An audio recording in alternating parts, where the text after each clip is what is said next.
All right, you really threw us a curveball with these documents about this religious organization, Yeah. International Churches of Christ, and Yeah, definitely. restoring the Church of the Way, the ICC and the RCW. Sensitive topic for sure. We're diving into some pretty serious allegations against the leadership. And complex, the claims are. So at the core of this deep dive is a letter and some supporting evidence from a former member, Ron. Okay. He was involved for over 30 years. Wow. Serving in the ministry, donating, the whole 9 yards. Yeah. But he says it all went south after he was what he calls, quote, retaliatorily terminated, end quote. That's rough. And it seems his main goal with these documents is to expose what he believes to be systemic problems within these organizations. Trying to make things better, huh? Yeah, he says he's not seeking personal gain, Okay. but rather accountability and ultimately healing for the community. Wants to fix it. So let's set the stage. Who is this Ron, and what's the overall context for his accusations? Well, from the documents you've shared, it's pretty clear Ron was a dedicated member of both the ICC and RCW for a long time. Yeah.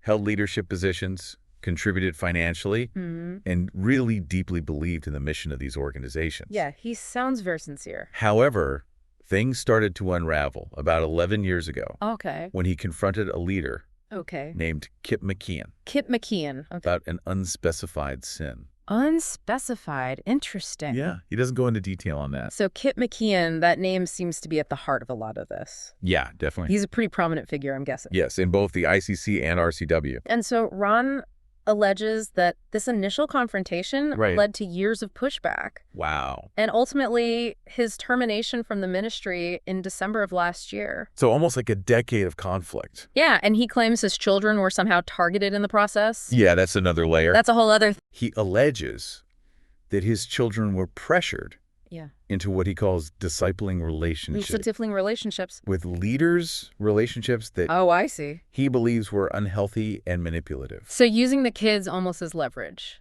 We'll delve into that aspect a little bit later. Yeah, for sure. But it's important to note that he believes this was all part of a pattern of retaliation. Against him and his family. Against him and his whole family. Wow. Yeah. That adds a whole other layer of complexity to this. It does. It speaks to the power dynamics, that can exist within these really tightly knit religious communities. Yeah, for sure. For sure. So before we get into the nitty-gritty of the accusations, let's step back and address something you mentioned earlier. Ron's motivation, he's framing this as a matter of conscience and concern for others. That's right. He's not just out to get them or anything? No, not at all. In fact, his letter begins with a quote from Ephesians 4:3 to 6:6, emphasizing the importance of unity and speaking the truth in love. So he's coming at it from a place of, He really seems to be wrestling with the decision to come forward. Knowing it'll probably cause division and pain. Yeah, he's not naive to what he's doing. No. He even states that he gains nothing personally from sharing these things, which lends some credibility to his claim of just wanting to protect others from harm. He mentions failed attempts at reconciliation, too. Oh, really? With the leadership, which suggests he tried other things before, Going public? Going public with these allegations. So this wasn't a rash decision. No. It sounded like he really struggled with this. It does. It really does. Okay, so getting into the heart of his claims. Yeah. Ron outlines 6 major areas of concern. Yes, 6 big ones. Okay, let's hear them. Okay, so he's alleging obstruction of justice. Okay. And evidence tampering. Wow. Destruction of evidence during legal discovery. Trafficking, and to be clear, he means non-sexual trafficking. Of interns and ministry staff. Wow. Age discrimination in favor of younger, cheaper personnel. Okay. Misuse of the ICC's nonprofit status to defraud donors. Wow. And then violations of labor laws, including manipulation, abuse, and retaliation against employees. Whoa, that's a pretty hefty list. It is. And you said he backs these claims up with evidence. Oh, yeah. He's got lots of supporting documentation. Oh, wow. Including internal communications, financial records, and personal testimonies that seem to corroborate his allegations. So this isn't just hearsay. No. He's got receipts. He's got receipts, exactly. Okay, so where do we even begin unpacking all of this? Well, I think one of the most prominent themes throughout his whole letter, and something that seems to really trouble him, is the issue of financial misconduct. Okay, so the money. I think that might be a good place to start. Yeah, let's follow the money trail. Okay, so he provides specific examples. Yeah. Expressing concerns about the level of compensation for leadership. Okay. Particularly compared to lower-level staff. Interesting, yeah, like the... He also describes a discretionary fund. The little guys. Controlled by Kip McKeon. Kip McKeon again. Allegedly receiving, let me see, around $500,000 annually. $500,000. For mission collections. That's a lot of money. Yeah, a lot. But used for personal expenses. Yeah.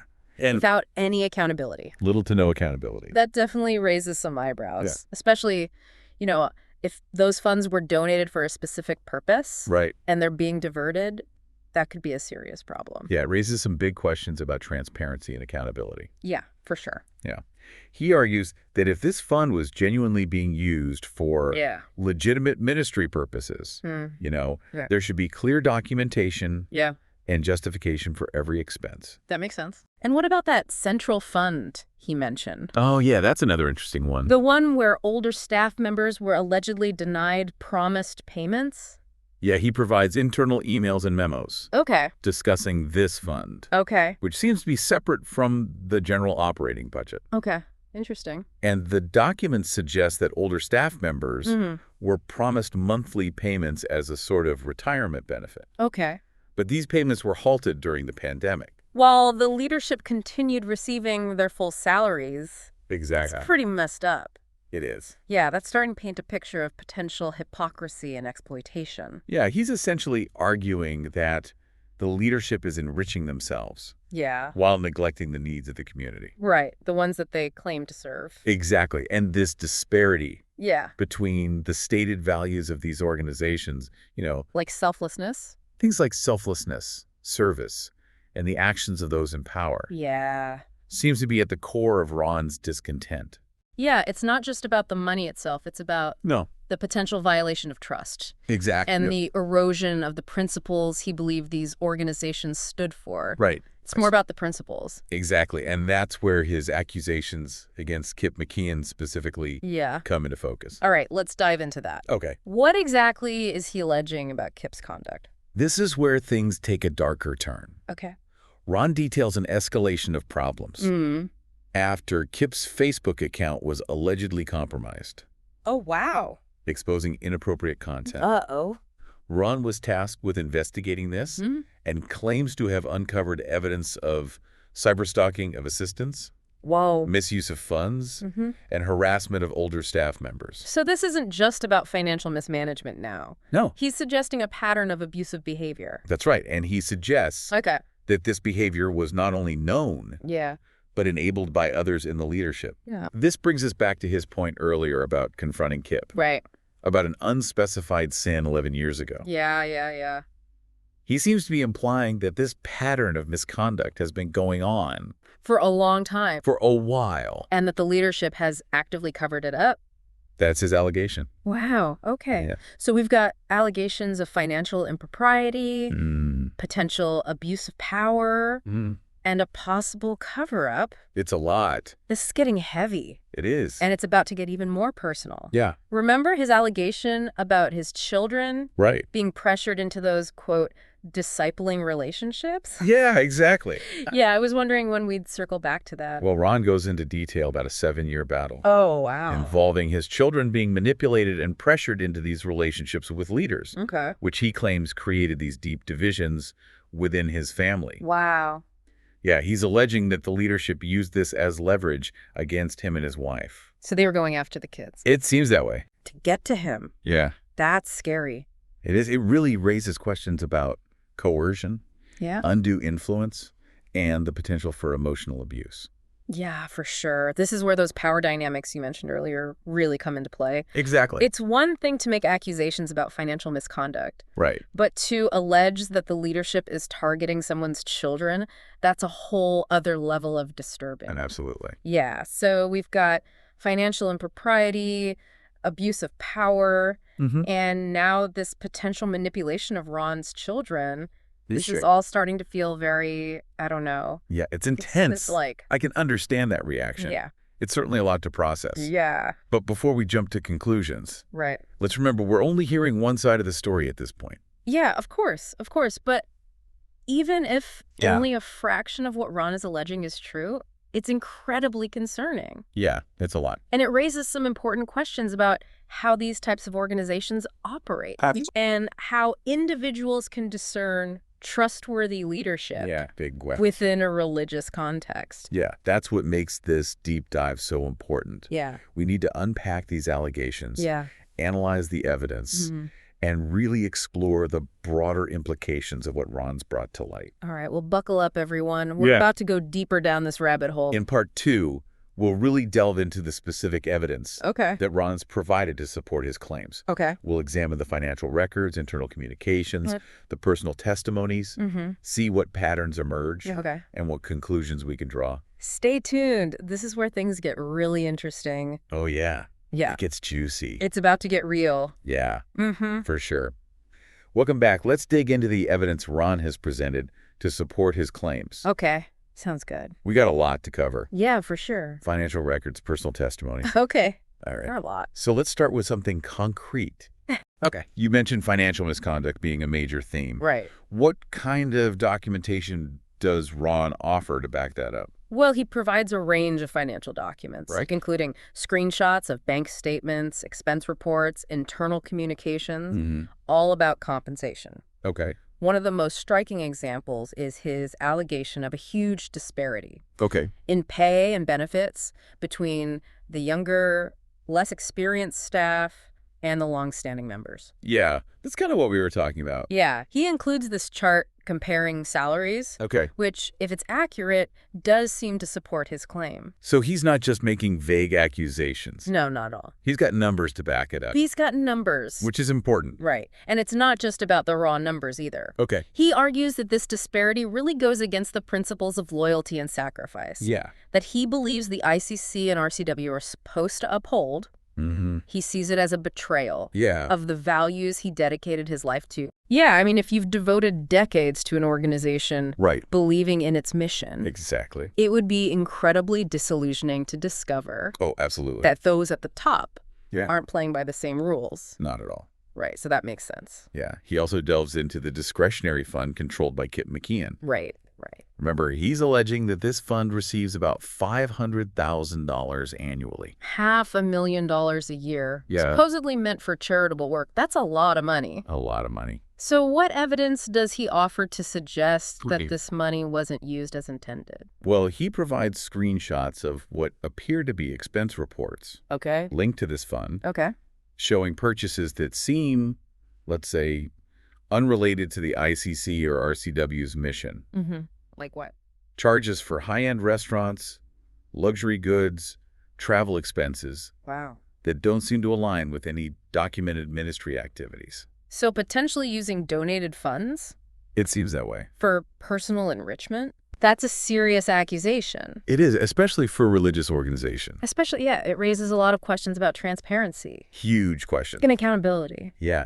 He argues that if this fund was genuinely being used for legitimate ministry purposes, there should be clear documentation and justification for every expense. Yeah, I mean, that makes sense. It does. And what about that central fund he mentioned? Oh, the central fund. The one where older staff members were allegedly denied those promised payments? Right. He provides internal emails and memos discussing this fund, which appears to be separate from the general operating budget. And the documents suggest that these older staff members were promised these monthly payments as a sort of retirement benefit. Like a pension almost. Yeah, exactly. But these payments were halted during the pandemic. Halted, completely spent. While leadership continued receiving their full salaries. Exactly. So they're protecting their own. It seems that way. Yeah, that's starting to paint a picture of potential age discrimination as well. Yeah, it does. Prioritizing the younger staff at the expense of those who've dedicated years to these organizations. And he ties this back to his broader argument about financial misconduct. Suggesting that the leadership was more concerned with protecting their own financial interests than honoring their commitments. To the older members, to those older members. So we're seeing a pattern here. Definitely a pattern emerging.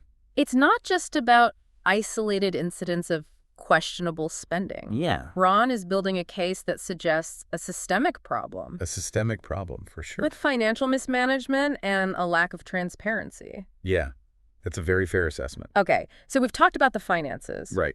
We also need to consider the allegations about Kip McKean's personal conduct and the pressure allegedly placed on Ron's children. Right. What evidence does he offer to support those claims? Well, regarding Kip McKean, he provides screenshots of social media posts and messages that seem to support his allegation of inappropriate content being shared from Kip's account. He also includes internal emails and reports detailing the subsequent investigation into all of this, which Ron claims uncovered evidence of cyberstalking. Wow. Misuse of funds and harassment. So we're not just talking about a lapse in judgment here. No. He's alleging a pattern of abusive behavior. And remember, Ron claims he personally led this investigation. That's right, yeah. So he's positioning himself as a first-hand witness to these alleged wrongdoings. That definitely adds weight to his accusations. It does. But it also makes you wonder why he didn't speak out sooner if he had this information. Yeah, that's a good point. Do you know what I mean? He addresses that directly in his letter. Okay. He explains that he initially tried to address these issues internally, believing that the leadership would take appropriate action. He expresses regret for not speaking out more forcefully at the time. But he claims he was afraid of the consequences. Yeah, fear of retaliation. Exactly. Yeah. He felt trapped Yeah. in a system where speaking truth to power could have devastating consequences. For his family. For his family and his standing in the community. That makes sense. Yeah. And that brings us back to his allegations Okay. about his children being pressured into those discipling relationships. Yeah. It's one thing to endure personal hardship, Yeah. but to allege that your children were targeted. That's a whole other... There's a whole other level of pain and betrayal. Yeah. He describes these discipling relationships as a form of spiritual mentorship. Okay. Where younger members are paired with older, more experienced members. I see. For guidance and support. Right. However, Ron argues that in his children's cases, Yeah. these relationships became manipulative and controlling. Oh, I see. So it's kind of like twisting the original intent Yeah, exactly. of this mentorship. Yeah. So how does he back up that claim? Well, he provides screenshots of text messages and online conversations between his children and their assigned disciplers. Okay. The content of these messages is really disturbing. Like what? They show persistent attempts to isolate his children from their family, questioning their loyalty to their parents. Oh, wow. And even urging them to prioritize the needs of the ICC and RCW. Wow. Above their own family ties. That's really messed up. It is. That sounds incredibly manipulative. It does. Like they were being groomed for something. Ron uses the term labor trafficking. Wow, that's a serious accusation. It is. He's arguing that his children were being exploited Okay. for their time, energy, even financial contributions. Wow. He claims they were pressured to devote all their free time to church activities, neglecting their education and personal pursuits. And they were minors at the time. Yeah, which makes these allegations even more disturbing. Yeah, it raises questions about consent, coercion. Absolutely. And the potential for emotional abuse. And it seems to support his claim that the leadership was willing to use any means necessary to silence him. To get to him through his kids. Wow. Yeah, if they were targeting his children. That's a new low. It suggests a level of ruthlessness and a complete disregard for the well-being of those within their community. Yeah. Okay, so we've gone through a lot of evidence. Yeah. Financial records, internal communications, personal testimonies, social media posts. It's overwhelming. It's a lot to take in. For sure. What's the overall picture that emerges from all of this? Well, Ron has assembled a really compelling case. Yeah. Even if we only consider the information he's provided. Right. There seems to be a consistent pattern of financial mismanagement, potential abuse of power, and this culture of secrecy and manipulation. Yeah. And this is all coming from someone who was deeply embedded in these organizations for decades. Right. He's not an outsider with an axe to grind or anything. No, not at all. He was a true believer. Yeah, he seems like this whole experience has shattered his faith. Yeah. Not just in the leadership, but the entire system. Yeah. And his personal story is really heartbreaking. It is. He describes the immense stress he endured, culminating in a medical emergency. Yeah, that's right. In May 2024. Yeah. And he claims that instead of offering support during this difficult time, the leadership focused on gathering evidence against him. Oh, wow. So they were still coming after him. Yeah, trying to discredit him. Even when he's going through this medical emergency. And paint him as a disgruntled ex-member. Yeah, it's a classic tactic. It is. Trying to silence dissent by attacking the messenger. Classic. But the evidence he's provided seems to speak for itself. It does. It really raises questions about the integrity. And the accountability of the ICC and RCW leadership. Yeah. And it forces us to consider the broader implications of these allegations. Yeah, like what does this tell us about the challenges of discerning trustworthy leadership? Big questions. Within religious organizations. Yeah, how can individuals protect themselves? Yeah, how can they protect themselves? Their families from potential abuse and exploitation. Within these types of communities. Yeah, those are big questions. Crucial questions. And we'll delve into them. We'll delve into all of them. And delve into all of that. In part 3 of this deep dive. All right, I'm ready to connect the dots. Okay. What insights can we glean from all of this? Well, join us for the final part of this deep dive. Okay. Where we'll explore the broader context of these allegations. Okay.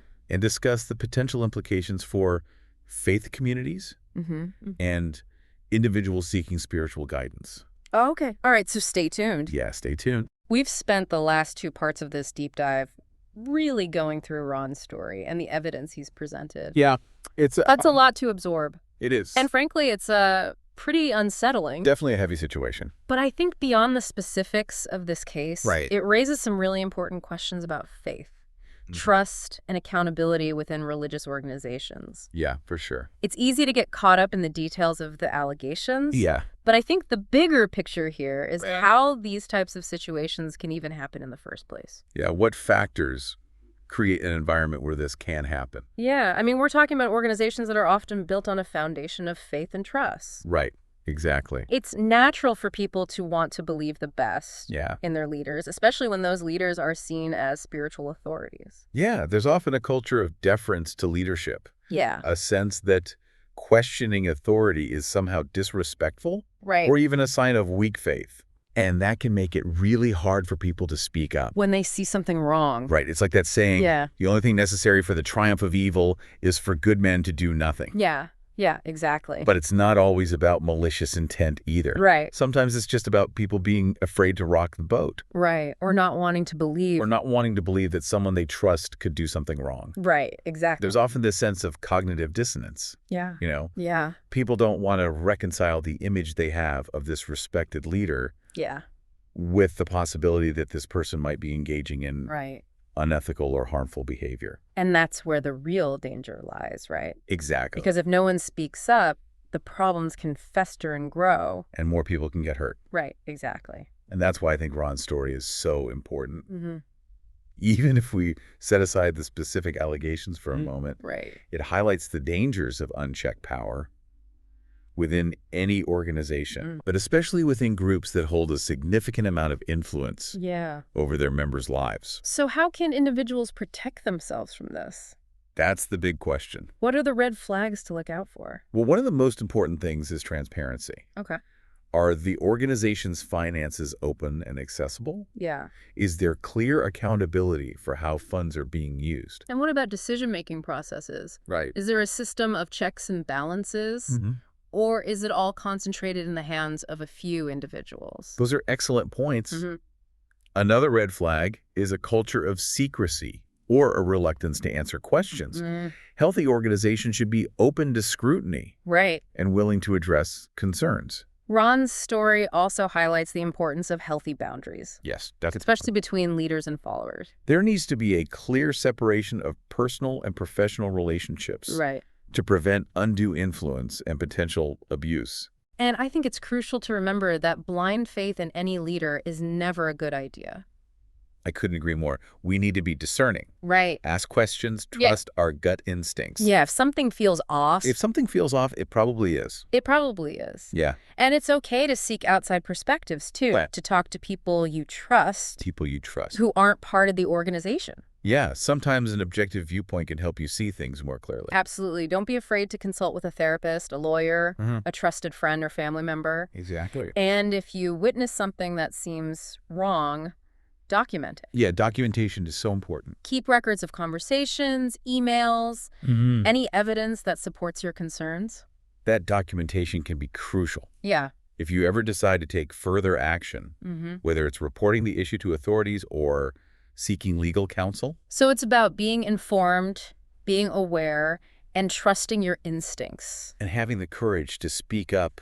And having the courage to speak up, even when it's difficult. That's where really change happens. And it's not just about protecting yourself. No. It's about protecting others who might be vulnerable to manipulation or exploitation. Ron's story is a powerful reminder that even within faith communities where trust and belief are paramount, accountability and transparency are essential for creating a safe and healthy environment for everyone. This has been a really intense deep dive. It has. But I think it's been an important one. I agree. It's easy to turn away from these kinds of stories because they're uncomfortable. Right. But I think we have a responsibility to learn from them. You do. And to do what we can to prevent these situations from happening in the future. I hope that anyone listening who might be going through something similar feels empowered to speak up, to seek help, and to know that they're not alone. Thanks for joining us on this journey. Yeah, thanks for having me. We'll be back next time with another deep dive into a different topic. Looking forward to it.